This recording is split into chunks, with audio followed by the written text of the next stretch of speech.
ভরতপুরের suspended Trinamool বিধায়ক হুমায়ুন কবির তার যে প্রস্তাবিত বাবরি মসজিদ তার জন্য দানে ইতিমধ্যেই টাকার পাহাড় তৈরি হয়েছে। মোট 12টি ট্রাঙ্ক এবং বস্তায় সেই সমস্ত টাকা জড়ো করা হয়েছে। এখনো পর্যন্ত 6টি ট্রাঙ্ক এবং বস্তার টাকা গোনার কাজ শেষ হয়েছে এবং যা জানা যাচ্ছে ব্যাংকে জমা পড়েছে অন্তত 2,10,00,000 টাকা।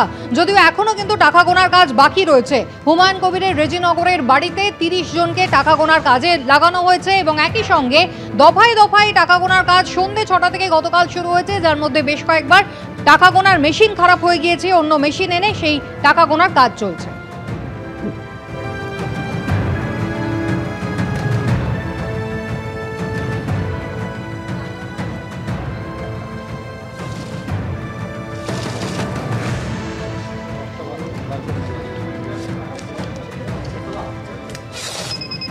কালকে সন্ধ্যে 6টা থেকে এই টাকা গোনা শুরু হয়েছে। টাকা গোনা চলেছে রাত্রির 12টা পর্যন্ত, তারপরে বন্ধ করে দিতে হয়েছে। তার কারণ এই যে টাকা গোনা হচ্ছিল তার জন্য একটি টাকা গোনার যন্ত্র নিয়ে আসা হয়, কিন্তু সেই যন্ত্র বিকল হয়ে যায় কাজ করতে করতেই।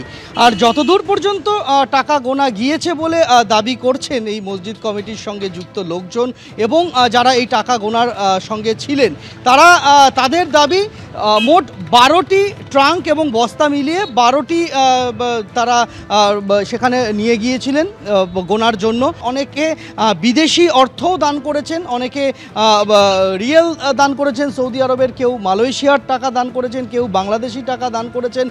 এরকম বিভিন্ন দেশের বৈদেশিক মুদ্রাও অনেকে সেই দান বাক্সে দিয়ে গিয়েছেন, সেগুলিকে আলাদা করে রাখা হয়েছে। আরও নতুন নতুন দান বাক্স সেখানে পৌঁছাচ্ছে রেজিনগরের বাড়িতে, সেগুলি গণনার পরে একত্রে সেগুলিকে ব্যাংকে ফেলা হবে। এখনও পর্যন্ত তাই ঠিক রয়েছে। আমি যে জায়গায় দাঁড়িয়ে রয়েছি 12 নম্বর জাতীয় সড়কের ধারে, ঠিক এই জায়গা পরপর রাস্তা দিয়ে গাড়ির সারি তুমি দেখতে পাবে এবং যে জায়গায় এই প্রস্তাবিত এই মসজিদ, আমি একটু দূর থেকে সেটা দেখাচ্ছি, তাহলে বুঝতে পারবে যে এই মুহূর্তে কি পরিস্থিতি।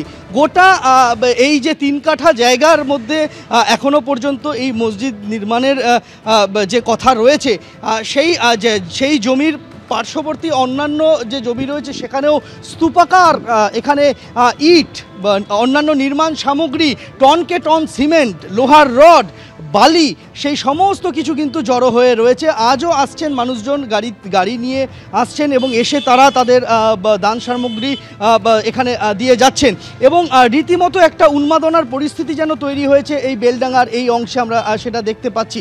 আশপাশের যে ইট ভাটাগুলি রয়েছে, ইট ভাটাগুলিতে ইট নেই, মানুষজন ইট কিনতে যাচ্ছেন, ইট পাচ্ছেন না। তার কারণ সবটাই কিন্তু খালি হয়ে গিয়েছে। এখনও পর্যন্ত যে এখানে যে ব্যাংক অ্যাকাউন্ট খোলা হয়েছিল এই মসজিদ নির্মাণের আগে ট্রাস্টের নামে, সেই ব্যাংক অ্যাকাউন্টের দৈনিক যে ট্রানজাকশানের লিমিট, সেই দৈনিক ট্রানজাকশানের লিমিট বাড়াতে হয়েছে। 20 লক্ষ টাকা ট্রানজাকশানের লিমিট বাড়ানো হয়েছে। এর আগে 30 লক্ষ টাকার মতো দৈনিক ট্রানজাকশানের লিমিট ছিল, সেই লিমিট বাড়াতে হয়েছে। এবার যে দান বাক্সে যে টাকাগুলি আসছে সেগুলিকে আজকে বা আগামীকাল সেগুলিকে ব্যাংকে জমা দেওয়া হবে। এখনও পর্যন্ত সেরকমটাই তারা ঠিক করেছেন। তারা আজকে যেটা জানিয়েছেন যে আরও বাড়তি টাকা গোনার যন্ত্র নিয়ে আসা হচ্ছে। মোট 3টি টাকা, গতকাল একটি টাকা গোনার যন্ত্র দিয়ে টাকা গোনা হচ্ছিল, সেই যন্ত্র খারাপ হয়ে যায়। আজকে আরও বাড়তি টাকা গোনার যন্ত্র নিয়ে আসা হচ্ছে এবং সেই কাজ, টাকা গণনার কাজ দান বাক্স খোলার পর সেটা শুরু হবে। এবিপি আনন্দ, এগিয়ে থাকে, এগিয়ে রাখে।